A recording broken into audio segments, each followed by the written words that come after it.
I met Stacy, my wife, when I was in the 6th grade. We started officially dating in 8th grade, and we dated all through high school. Then, just after graduation, she broke my heart. She wanted to go to college to find herself. I knew what that meant. I was taken completely by surprise, but she made it clear there was nothing I could do or say to change her mind. And believe me, I tried, more than I like to admit. So, just like that, it was over. I went to a college close to our hometown, and she went to a college that was across the country in California. Selfishly, I told her we couldn't be friends when we broke up, as I knew that would help me to move on faster.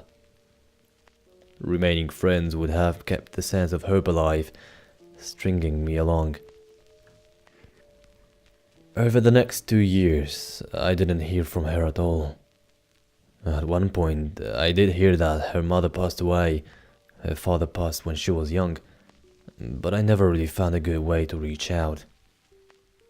I went about my life, coasting through college, with a few short-term relationships here and there, but nothing serious. I assumed she did the same.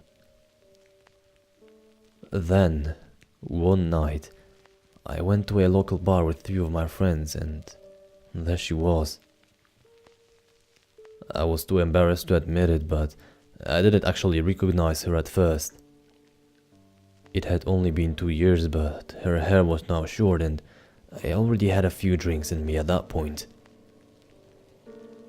It was only after she made her way across the bar to hug me that I fully comprehended who she was. My friends and I would always joke that this bar was like a high school reunion every time we went there. It was the only decent bar in the area, so everyone went there. This time was no exception. It struck me as odd that she was back in town mid-semester, as this seemed like a strange time to fly across the country to visit home. But we got to talking, and after a few drinks, I thought nothing of it. We really hit it off that night. It was like she had never been gone. The feeling I had when I was with her. I joked about how she left me behind when she went off to college, hoping to ease any concern about whether I was upset. But she completely brushed it off. A little later, I brought up a story about a time when we were in the 9th grade, and my mother dropped us off at the movie theater for a date. I could see the confusion on her face. She quickly explained that she had been in an accident her first year of college, and that she lost bits and pieces of her memory. And the way she described it was that she basically couldn't remember some of her specific memories from her childhood, but she could remember faces and who people were. It sounded terrible, so I didn't want to prod too much, so I dropped it. After that night, we hung out again soon after, and then again. We picked up right where we had left off in high school. A few weeks passed, and she eventually told me she wasn't going back to school in California. She wanted to stay here, which was great. Things progressed, and we eventually got married after I graduated.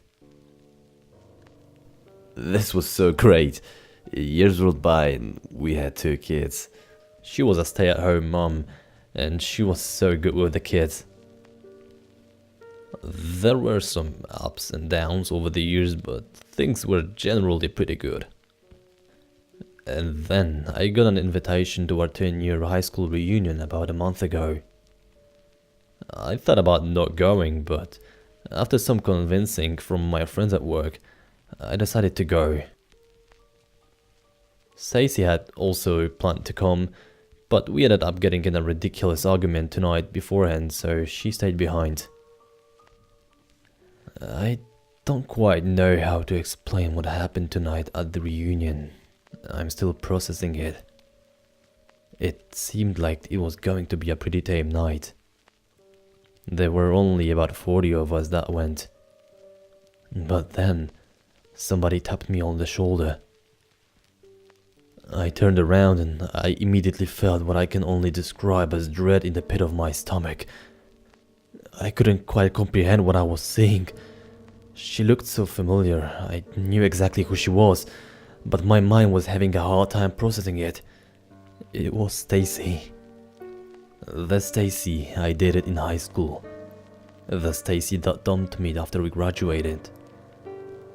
She looked exactly as I'd expect, just grown up. But she didn't look like my Stacy. This wasn't the Stacy I married. This wasn't the Stacy that I was back at home. Oh my god, Stevie. I cannot believe it's been 10 years. How are you? Tell me about your life. You just kind of fell off the map. What happened? Still feeling confused. I'm great. I'm married now, with 2 kids. How about yourself? I'm doing well. I fell in love with California during school and decided it was where I was meant to live. This is actually the first time I've been back since my mom passed 9 years ago. There really hasn't been any reason for me to come back until now. I ended my conversation there and immediately left. I am now sitting outside my home in my car. The lights are off. I don't know who it is that I married, who I had kids with. But it is not Stacy, because that was definitely Stacy at the reunion. What is happening? I'm trying to piece this all together, but it is just too much. I don't think I can go in there.